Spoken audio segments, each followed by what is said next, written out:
éclater la stratégie pour que mën a tas fu ëpp ci Sénégal mais la démarche singulière qu'il faut saluer et loolu maa ngi koy doo ko gis te man depuis 92 maa ngi ciy topp ak processus politique du Sénégal c'est la première fois que je vois dans un parti politique benn mouvement de femmes jël li ñu naan seen yoonu bopp yaa ngi lay tuddee seen own way jël seen bopp mais est-ce que jàpp nga ni tamit loolu tey jii message bi ñuy jàllale ci askan bi dina am effet bi mu waroon a am. Ah oui absolument parce que regarde les dames ont fait la région de Fatick. C'est-à-dire que suñu région de Fatick au moins dina am 3 ba 4 sites yu ñu dem ils ont fait la région de Louga ils ont fait la région de Thiès et ils ont fait la région de Saint-Louis. Donc ils ont même fait presque 4 régions. Caravane boo xam ne ay jigéen rek a ci nekk di sensibiliser et cetera pour man loolu on peut le mettre aussi sous l'ordre de l'originalité loolu mooy. C'était plus ou moins la forme. Maintenant on vient dans le fond il faut que mu laal programme yi en fait ah. Par exemple Déthié j'ai eu la chance de lire pratiquement l'essentiel des programmes. Déthié par exemple mon programme am mi ngi ko tuddee Sénégalu dund gu neex ci réew mu taaru. Ça veut dire que pour un Sénégal bon à vivre et beau à voir. Par exemple Anta Babacar Ngom programme am mi ngi tënku ci le temps de la relève.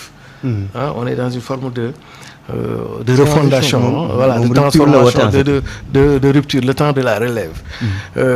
Boo demee ci waa PUR boo lire seen programme mi ngi ko axé ci nit ak naataange. ñoom loolu nañu wax quoi maanaam dund gu gën. D'ailleurs ñoom seen programme dañ ko def sous forme de feuilleton managérial avec 7 épisodes où ils essaient de démontrer avec ñoom nan la dund gi ñuy dundee di gën. Non, donc ils appellent ça nit ak naataange quoi soo jëlee Thierno Alassane Sall programme am dans l'intérieur mi ngi lay wax réenchanter le Sénégal maanaam natalaat sunu réew. Avec ces 4 triptyques faire du Sénégal la vitrine de la démocratie, faire du Sénégal l'usine d'Afrique de l'Ouest. Faire du Sénégal l'hôpital d'Afrique de l'Ouest, mais faire aussi du Sénégal le grenier de l'Afrique de l'Ouest. Boubacar Camara, par exemple, te dira construire le Sénégal du futur. Diomaye te dira yoonu dëgg. Un Sénégal souverain, juste et prospère autour de 5 axes et 15 actions. Serigne Mboup te parlera de Daara J. Tool bi penc mi daara ji au sens de éducation mais aussi la formation. Tool bi c'est tout ce qui a trait au travail, à l'emploi et à l'économie et penc mi c'est tout ce qui a trait à la démocratie et aux réformes institutionnelles. Quand Mamadou Lamine Diallo te fait revenir à Mamadou Dia parce que lui il parle d'industrialisation mais planifiée. Mais donc là, on est dans l'économie planifiée. Et l'économie planifiée n'est pas très loin d'une économie d'État. Et d'ailleurs, c'est pour ça, lui, son programme est très intéressant. Parce que moi, je pense qu'à l'état actuel, le Sénégal ne peut pas se priver d'un retour à l'économie d'État. Après, je vais revenir.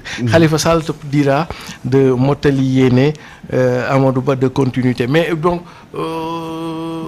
à mon avis, il y a 3 programmes qui ont été peut-être les programmes les plus séduisants.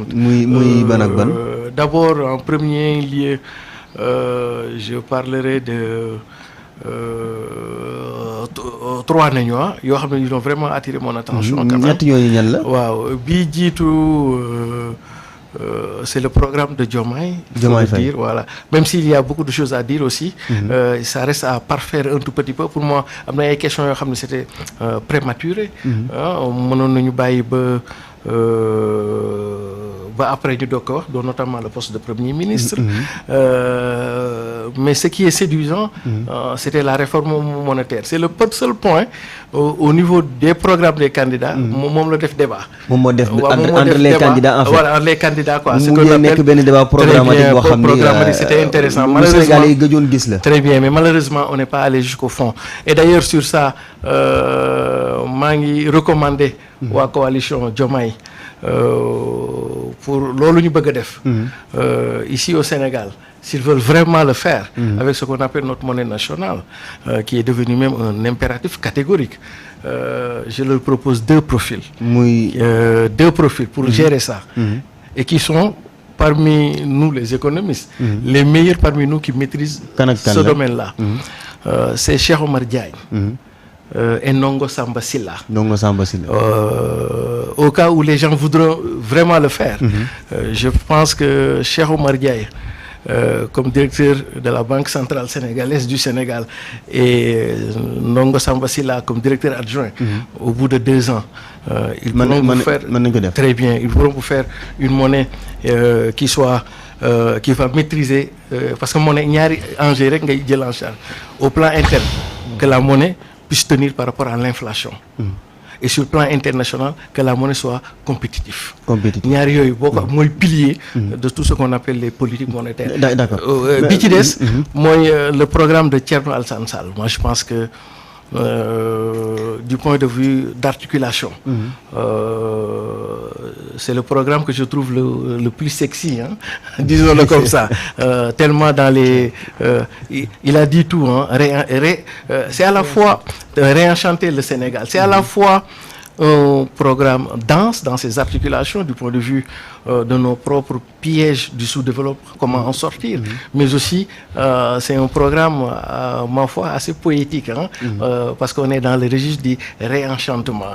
Et d'ailleurs, c'est très consistant, hein, avec les trucs. Et le troisième, c'est évidemment Boubacar Camara. Ouais, il faut lire le livre de Boubacar Camara qui s'appelle Construire le Sénégal du futur, qui fait que quel qu'en soit, au cas où ces deux messieurs-là ne gagnent pas ces élections, celui qui gagnera ces élections pour le bien-être et pour l'intérêt général du Sénégal, à mon avis, devrait s'approcher de ces deux messieurs-là.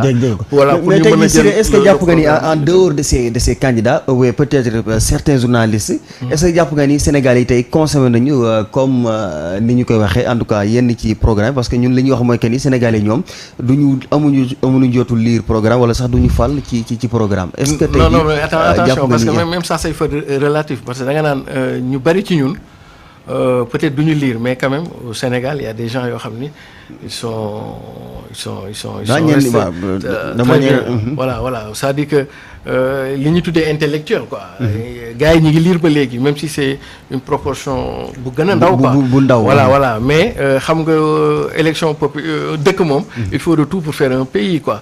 Il y a ce qu'on appelle l'opinion, les masses populaires, mais aussi il y a les lettrés, le terme que je préfère plus ak intellectuel quoi. Mais les lettrés ñi ngi lire, hein. Je peux vous assurer que dans les milieux où je fréquente, beaucoup de gens font des croisements fertiles entre ce que lui propose. Mais bon, on est dans un contexte boo xam ni les programmes c'est écrit en français. La majeure partie de ñun dégguñu français, kon donc benn minorité, vraiment une minorité de la minorité lay intéressé du point de vue du débat politique, doctrinaire, idéologique, de ses fondements économiques, politiques, etc. Mais la grande masse, moom du loolu lay jiital. La grande masse est toujours dans l'affect en fait. La grande masse est dans le cœur, hein? Quand une petite partie est peut-être dans le et puis ñaari yooyu yëpp, muy le cœur comme la raison, on peut y accéder à la vérité en fait. C'est pas parce que ñi utiliser xel ñoo féete kaw ñi utiliser xol. Des fois sax ñi utiliser xol ñoo féete kaw ñi utiliser xel. Comme t'as dit que le bas peuple bi ngay jël nii bul ko di xeeb, parce que am na ses propres grilles de rationalité. Et d'ailleurs on dit que le cœur a ses raisons que la raison elle-même ignore. Et donc ils vont réfléchir, ils vont apprécier, ils vont appréhender la vérité par les sens, mais il faut appréhender la vérité aussi par le cœur, hein, qui est aussi un organe de sens. Mais comme yow ni nga wax rek, politique Sénégal moom la dimension mobilisation sociale, souvent moom lay gars yi di gën a bàyyi xel que la dimension de l'offre programmatique, idéologique, doctrinaire ou politique. D'accord, Cheikh Siré, après nañu dellusiwaat ci yow Cheikh Ousmane. gis nañu en tout cas campagne électorale bu mel ni que débat programmatique bi cette fois-ci ni xaw nañ ko sentir tuuti nga jàpp ni est-ce que tey ji kon comme ni ñu koy waxee mu mel ni que yenn Sénégalais yi dafa mel ni dañu xaw a exigeant tuuti ci yenn candidats yi à ce que ñuy ñëw gën a jiital seen programme que ñuy attardé wu ci ay débat personnel. waaw xam nga le nouveau type de Sénégalais dafa nekk au rendez-vous. xaw ma nag ndax